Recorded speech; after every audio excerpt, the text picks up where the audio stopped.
Good morning. It is my pleasure to introduce today's first speaker, Dr. Jeff Helsing. Dr. Helsing is Executive Director of the Better Evidence Project and Research Associate Professor in the Carter School for Peacebuilding and Conflict Resolution. He spent over 20 years at the U.S. Institute of Peace, including as Associate Vice President, where he led the Institute's education training programs for civil society organizations, peacebuilding practitioners, youth and religious leaders, humanitarian aid workers, and diplomats. Dr. Helsing has taught a broad range of subjects, including conflict resolution, analysis of war and peace, negotiations, human rights, and conflict. His published articles have focused on conflicts in the Middle East, and he co-edited Human Rights and Conflict on the links between human rights, humanitarian law, and peacebuilding.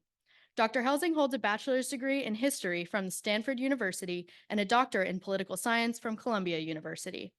When he was in graduate school at Columbia University, Dr. Helsing joined the International Peace Academy, where he became John Mroz's research assistant and accompanied Mroz on various trips to Beirut during the Lebanese Civil War.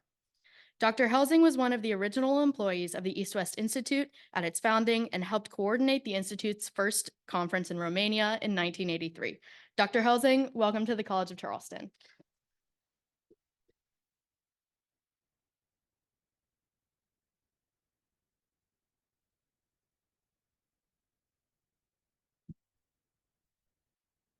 Morning, everyone.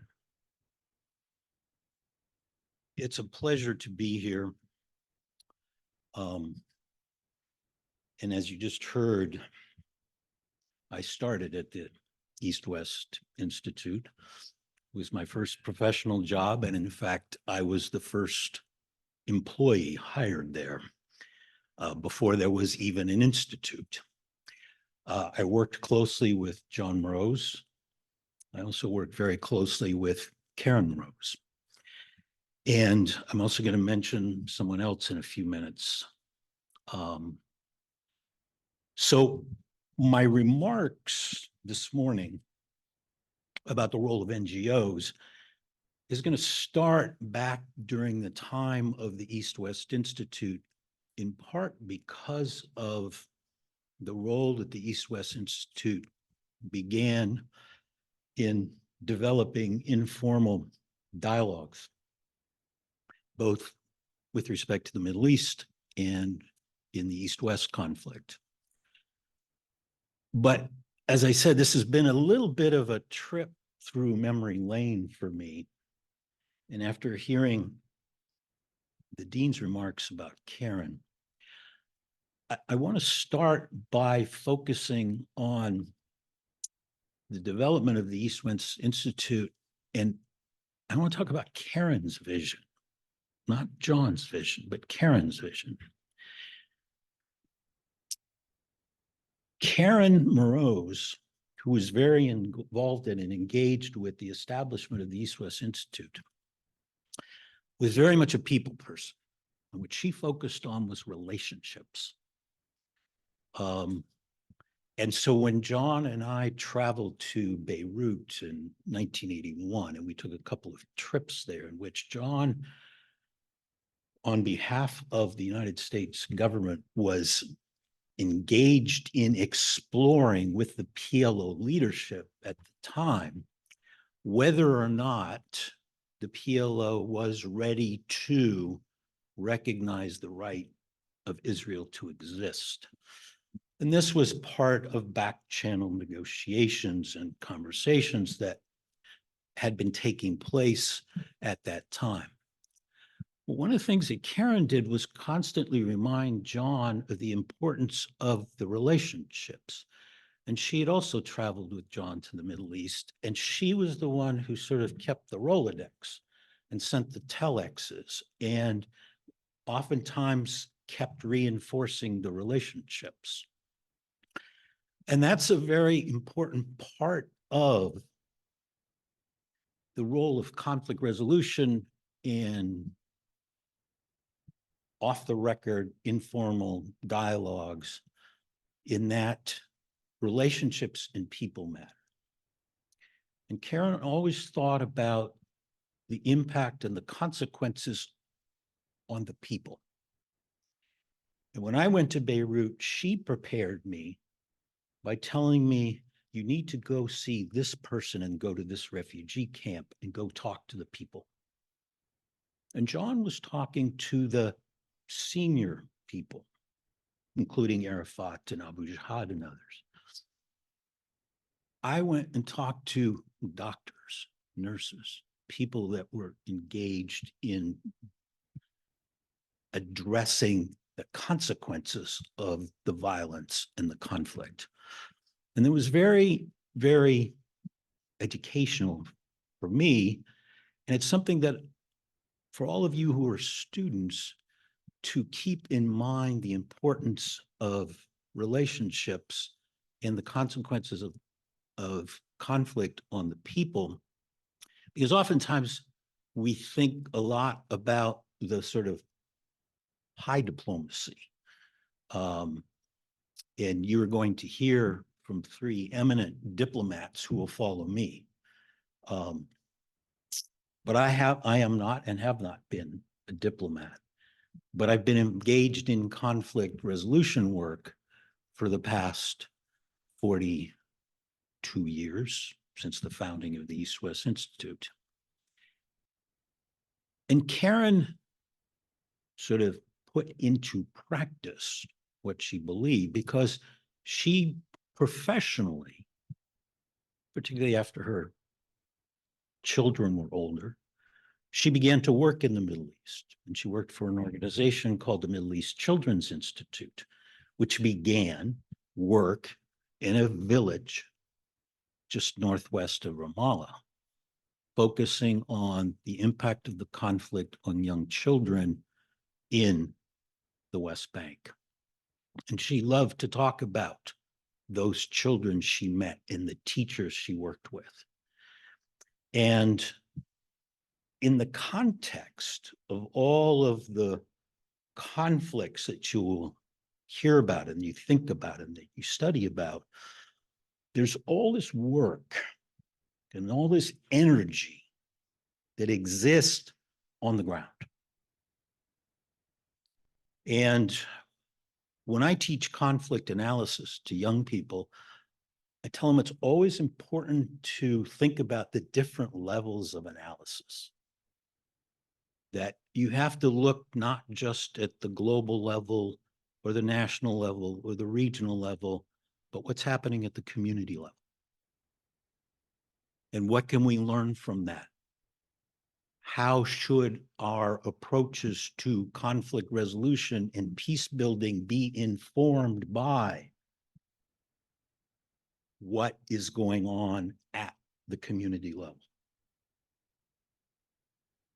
The other person I want to talk about was also very connected to the East-West Institute, who is someone I greatly admire in the conflict resolution field. And I thought about him last night because the last communication I had with Karen just last month was she found an old photo that I was in.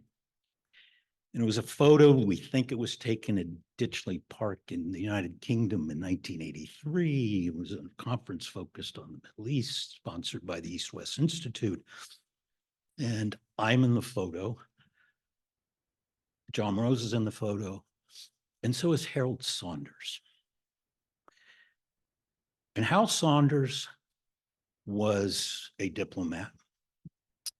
He was Assistant Secretary of State for Near East Affairs.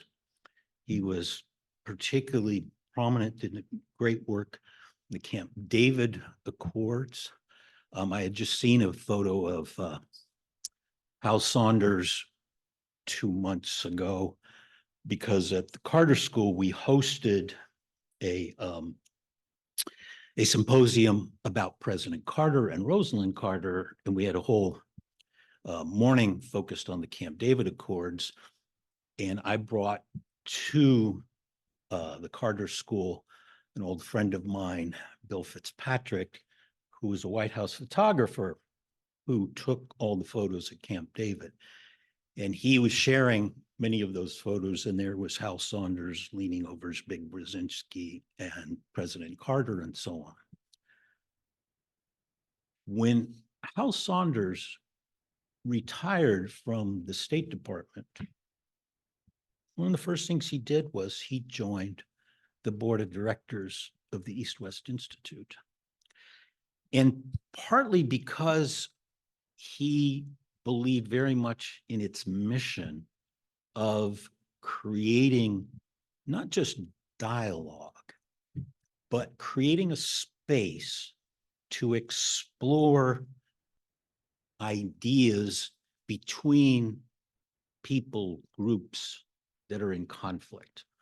And that's the essence of what the East-West Institute really began as, to bring representatives from, at that time, governments who were in conflict, beginning with East European young diplomats.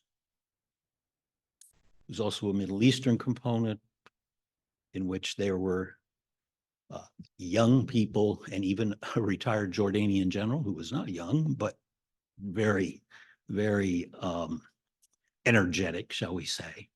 And the idea was to do what Hal Saunders did in his own second life after government. And Hal always talked about the importance of broadening the range of interaction, sharpening understanding, deepening communication, and building relationships between people who are in conflict. Partly to replace the adversarial interaction between those people. So some of it was relationship building, but it was also a place to explore, and what some use the term incubate, new ideas, new approaches. And that's very much what the East-West Institute initially began to do. Bringing people together, giving them space to explore new ideas and new approaches. Hal Saunders went on to found the Institute for Sustained Dialogue. And he did so in part because of his experience with the Dartmouth Conference, which was an engagement between American and Soviet academics and scientists who had been exploring ideas and approaches, particularly around issues related to arms control. And he felt that that type of a process could be valuable at many different levels. So he began and sponsor what was then called the Inter-Tajik Dialogue as a way for people in Tajikistan after the fall of the Soviet Union, which was in essence engaged in a civil war during the transition from the Soviet Union to a new independent country. And there were meetings over years in which not only were ideas discussed, approaches to peace building discussed, but also sowed the seeds for those ideas getting into sort of the broader official, some would say track one, but into the new government and regime, because some of those who were first engaged in the Inter-Tajik dialogue actually would later go into the government or were part of what some would call insiders who had influence or the ear of those in the government. So I've been very focused on dialogue and conflict resolution in my professional career. And I want to sort of expand what I've just talked about into the broader realm of conflict resolution at the community level and the work that NGOs are doing. Because a lot of what people like Hal and John Mroz envisioned as a process of dialogue is very much a part of what we're seeing around the world today. And the incredible role that NGOs are playing in the field of conflict resolution. For a long time, we used to think about NGOs as sort of organizations that were engaged in humanitarian relief, organizations that would help communities rebuild, restructure, provide sort of resources for communities. In many of the NGOs, when we talked about NGOs 40 some odd years ago, we often thought about NGOs as being coming from outside to help. The narrative has changed significantly so that if you look at any society in conflict today, there are a multitude of different local NGOs that are really doing work on the ground and are engaged with trying to find local solutions to the conflicts that affect them. So when I worked at the U.S. Institute of Peace, our work oftentimes was not about how can we, as Americans or outsiders, come into your community and solve your problems.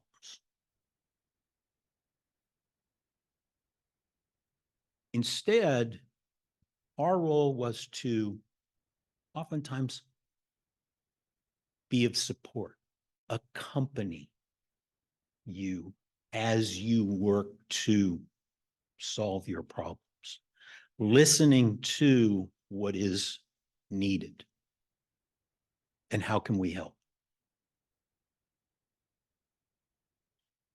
But the way you frame the question, and I think this is really important for students to understand. So if you want to get into conflict resolution and peace building work, the question you should start with is, what do you need? Not, how can I help? It's not about you. It's one of the things that I think I learned from both Hal and I learned this from Karen, which is that to really be effective in peace building work, you have to make sure that you're not the hero of the narrative, that you need to focus on those in need.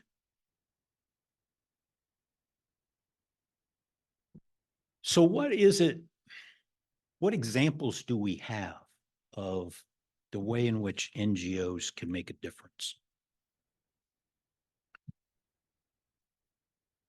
U.S. Institute of Peace, from 2003 to 2007, we worked on a project at the behest of the U.S. State Department with the blessing of the government of Malaysia, which at the time was mediating the conflict between the Moral Islamic Liberation Front and the government of the Philippines. In the Philippines Facilitation Project, the idea was to create ways in which that peace process could be expanded, could become more inclusive. So a lot of our work was to convene NGOs and convene meetings with NGOs and the government and the military. And the idea was that we would help train them in negotiation tactics, in conflict resolution tools that they could then apply as they engage with each other. We also had done this earlier with the Kosovo Liberation Army back in the late 90s, in which we did training, negotiation training workshops. And this is important, particularly if your students, if you think about what makes for a good negotiated agreement, it's one that both sides believe in and have a stake in implementing. So when we did these trainings, it was sort of interesting. We would come in and we would say to, for example, the Philippine military or the Kosovo Liberation Army, we'd say, look, we would be happy to do negotiation training. I mean, and the KLA used to say, we want your help because we're fighters. We don't know how to negotiate. We need to be better at negotiating. Now, their idea was we need to be better at negotiating so we can, in a sense, have a better advantage over our counterparts. They wanted to, in a sense, win the negotiation. Our response was, that's fine. We would be happy to do a training workshop for you on one condition, that we will make the same offer to the Serbs. And in the Philippines, we said, we will make the same offer to the MILF, the military, etc. And, you know, at first their response was, but wait a minute, that's helping them. We want you to help us. And our point was, you want them to be good negotiators. Because in the end, if they've done a bad job of negotiating, you're going to end up with an agreement that they're not, in the end, going to want to live up to. So what makes for a good agreement? And this is where what we were doing in the Philippines reflects the value of NGOs. In 1996, the Philippine government and the Moro National Liberation Front signed a peace agreement. It was so unpopular that over half of the MNLF refused to abide by it. Many had already broken off and had formed the Moro Islamic Liberation Front, and to continue on the fighting. So the government of the Philippines, sort of led by General Ramos at the time, sort of reconfigured and wanted to expand the process to make it more inclusive. And NGOs were strongly engaged going forward. There was some very important interreligious dialogues between the Muslim community and the Catholic Church and the Christian community. And a lot of the ideas from these dialogues percolated into the negotiation process. There's a term now in conflict resolution that we talk about called the idea of transfer, that ideas and approaches can ultimately transfer from more informal, non-public settings to those that will engage in the official negotiations. So a lot of the work that was done between 2003, 2007, all these discussions with NGOs, work with the military, work with the government, led to an agreement that ultimately was ruled unconstitutional by the Supreme Court in the Philippines. They went back to fighting. But then when the time was right, there was more political will. When the constitutional issue was addressed, they came back to the table. building on ideas that had been developed both track 2 and track 1. One of the really interesting things about the agreement that was signed in 2014 is that it has a place for non-governmental organizations, both in the Philippines and international non-governmental organizations, to help monitor the agreement. And so part of what is also important is the post-agreement phase, in which NGOs play a role at the grassroots level, both to monitor and hold those that made the agreement accountable, but also in the post-conflict phase. At the Carter School, we're doing some interesting work right now with groups in Colombia. Colombia is an example of a very interesting peace agreement because it resulted from a process that was actually very inclusive in 2 ways. One is NGOs and different groups were consulted and had a place in the peace process. There's some who argue that there were probably too many all at one time, and maybe you need to sequence inclusivity, but it was a very inclusive process. The second thing that was very interesting is that, as with a few other peace agreements like Northern Ireland, there was a referendum in which the people actually voted on the agreement that was concluded between the FARC and the government. And NGOs played a very important role in that peace process, but even more importantly, they're playing a role in the implementation phase to try, and many of the NGOs are working to hold the government accountable. They're involved in the reintegration of the former combatants from the FARC,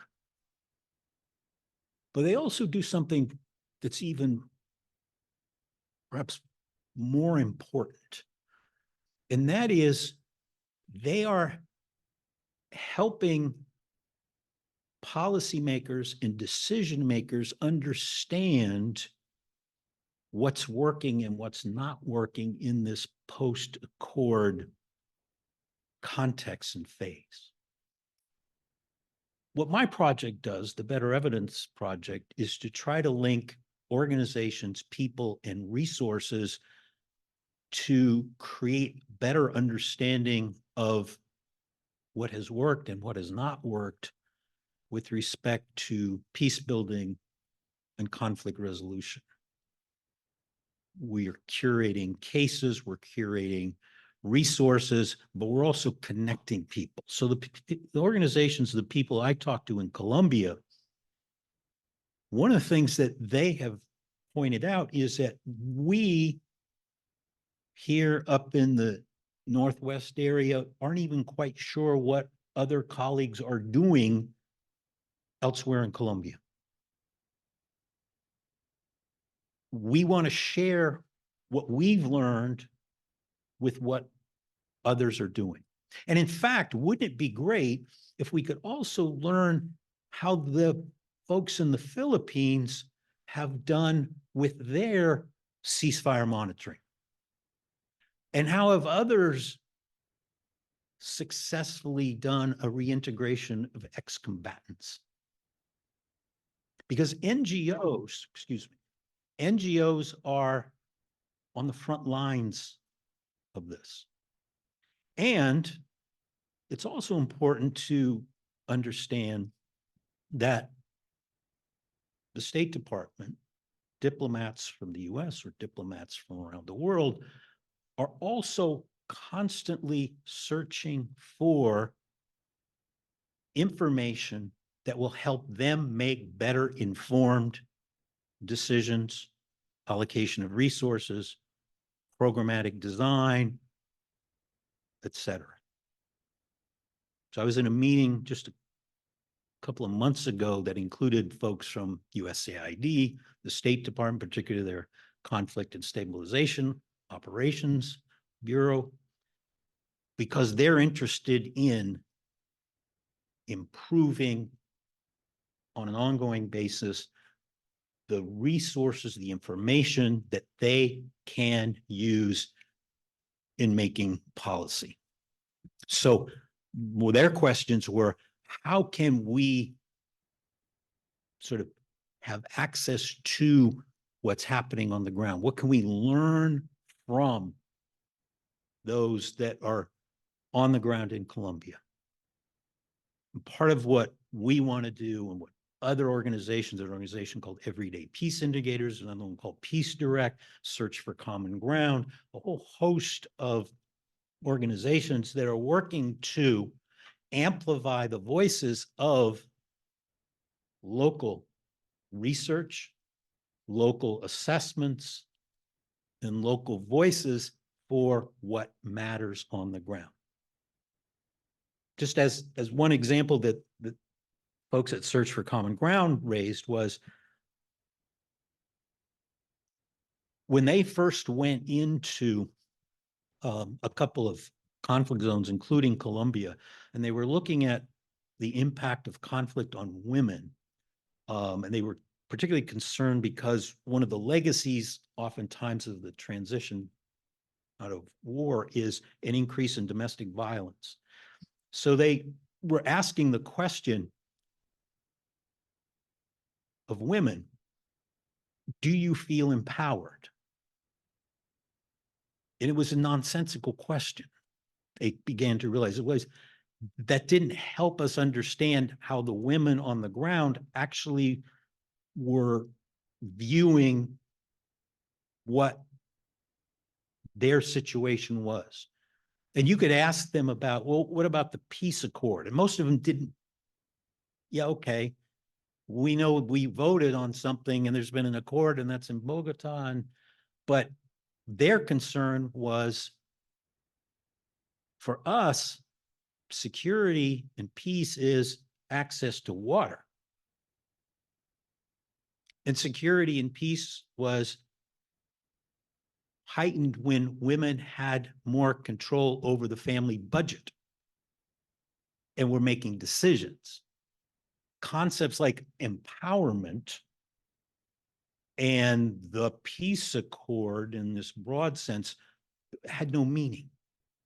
So how can we translate those indicators or those perceptions to policymaking? So those are the kinds of links between NGOs and the policy world. So I want to encourage, my last comment, so we can have some questions, is that for you students out there, when I was sitting in where you are, my thought was, wow, well, I'd like to be a deputy assistant secretary of state, or I'd like to be involved in the, support for the Camp David Accords and so on, because that's where the action is, or that's where it matters and makes a difference. And I can assure you that you can make a very big difference at the local level, working with communities. And because the process of peace building is multi-layered, and there's ways to make a difference at all those different levels. And that's why, with all the kind of great aspirations that Karen Mroz had for the East-West Institute, what she really loved doing and what she really felt she made a difference was in the village of Beit Gina in the West Bank. So thank you very much, and I'll take questions. Thank you, Dr. Helsing, for these remarks. And now it's a good time for questions from the audience or from our live audience or remote audience. If you are watching us on the webinar, use the chat feature to ask a question. And please raise your hand if you have questions here.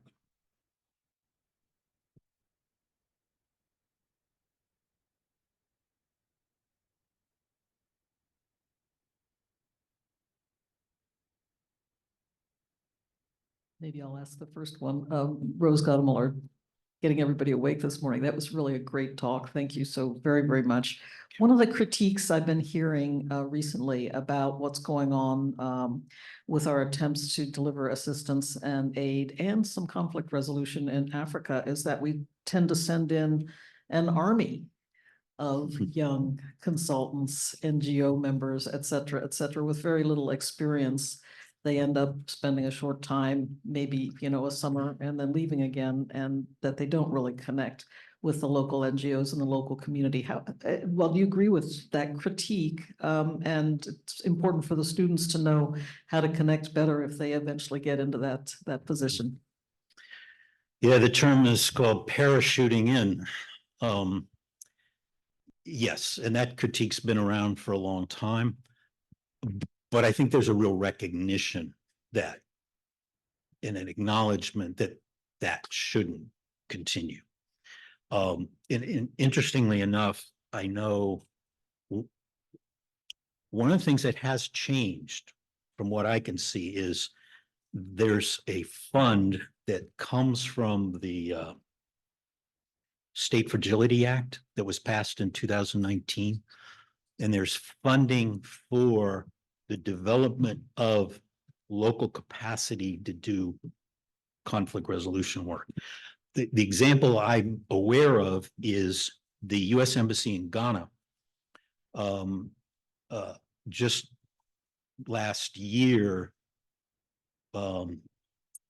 funded a project that is to develop a cohort of trained conflict resolution folks from the 5 countries of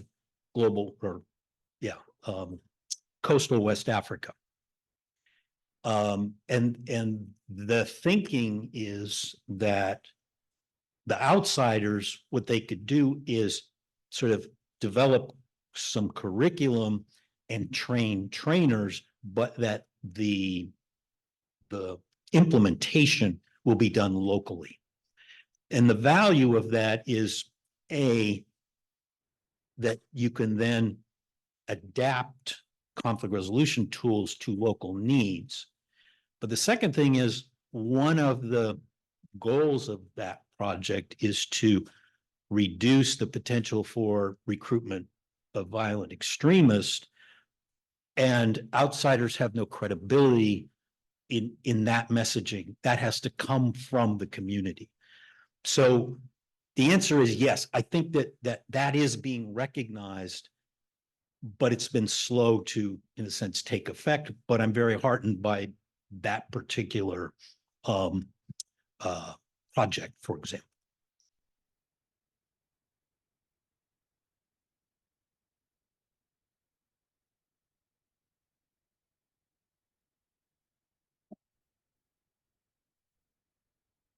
Good morning, Dr. Helsing. Thank you for your remarks this morning.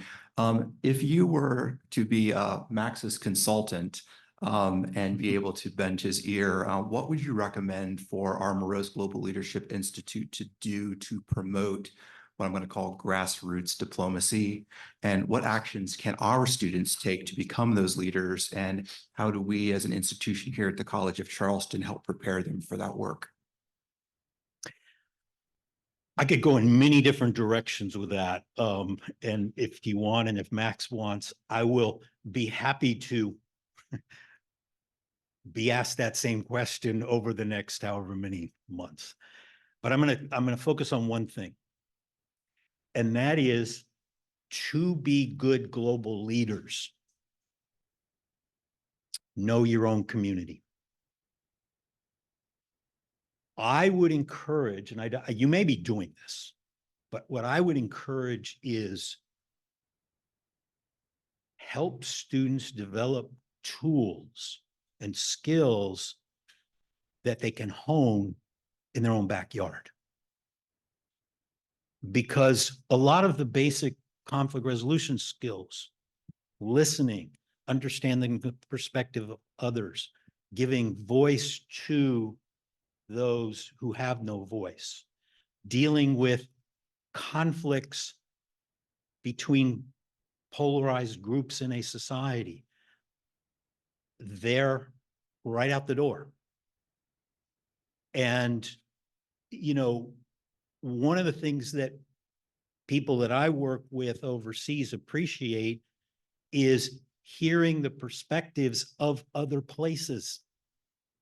It actually enhances your credibility to be able to say, you know, here's what we had to deal with in Charleston, South Carolina, where there was, you know, a certain type of extremism, or there was injustice in these particular areas.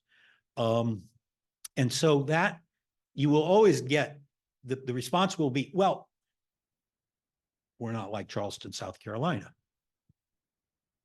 It's true. You're not like any place else.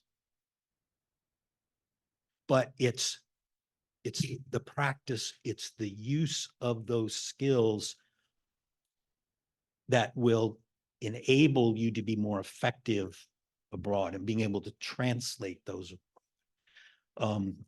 At the Carter School, we've been doing a lot of work around, and I'm assuming it exists in this town as well, but we've been doing a lot of work around the legacy of the Civil War and place names, which is very polarizing and which has created rifts in communities. What do you do with this statue or the name of this high school or with this street? And how do you create a dialogue for people to effectively deal with what is, in many communities, a polarizing issue? And one of the things that students should understand is that at the local level, there may be conflict dynamics that are unique to that community. We oftentimes sometimes think that, you know, in Colombia, everything revolves around the FARC or the guerrillas, et cetera. But in different regions of the country, the needs, the perspectives, the conflict dynamics may be greatly influenced by local factors that are unique to that particular place. So how do you deal with those local factors? And then how do you then kind of weave them into the broader national context that exists? So again, going back to, there's different layers and levels, and that's where I think students can benefit from understanding those distinctions.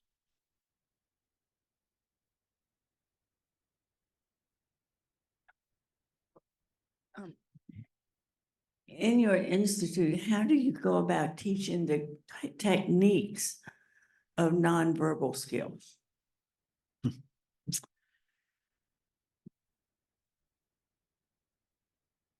Part of the way we do it is we use cases, we use simulations, we use role plays, and we introduce culture into that, the fact that culture matters.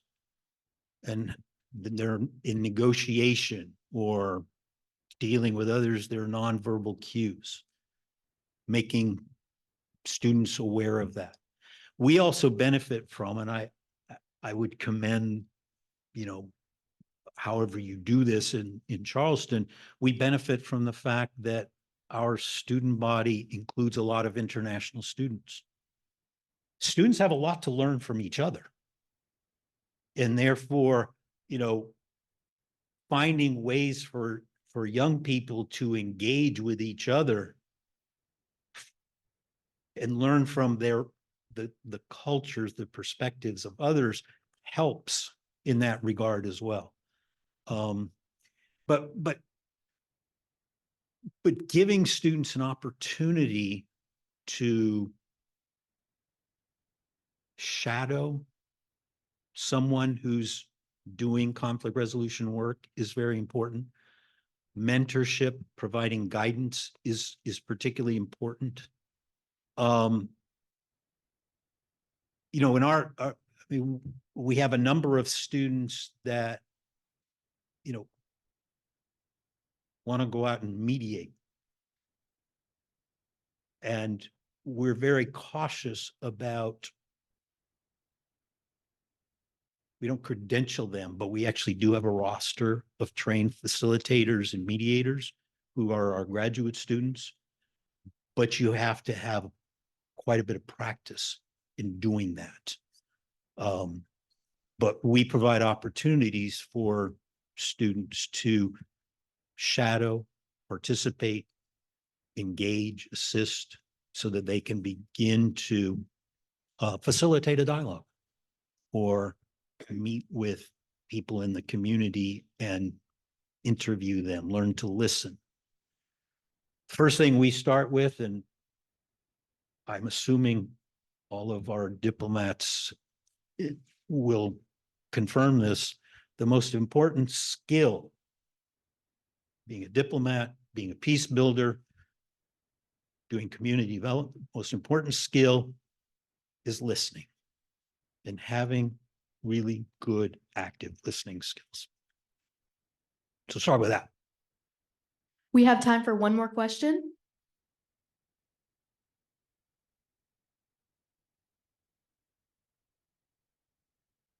Hi, everyone. Thank you so much for this talk today. You've kind of answered this, I guess, in different ways. I work on a women's economic empowerment program at the State Department, amongst other portfolios because of severe budget cuts. So I was kind of wondering what your take would be on how to articulate the importance of the work that we do. On my program, we give grants to local NGOs on the ground. So I think everyone in this room understands the importance of this sort of work. But since moving back to South Carolina, I've struggled with articulating that importance of NGOs and of state and USAID to family, friends, neighbors, et cetera. So I was just kind of wondering what your kind of view on how to articulate the importance of the work that we do, especially with this administration's focus on what they're calling hometown diplomacy. Thank you. Thank you for the question. I think I can answer it fairly briefly. When I was at the U.S. Institute of Peace, we had to answer that question all the time. And we had to go before Congress every year to get funds to do peace building work. And when we go before Congress to make our case, those who made the case most effectively for us were our friends in the Pentagon. And their basic argument was the money invested in economic development projects for women is minuscule compared to what it will cost when we or the military has to go in later on down the road, because peace building didn't take hold, didn't effect, because countries fell apart. And so the investment in peace building work or development work or health or women, et cetera, is economically much more efficient than the alternative when peace collapses. Thank you all very much.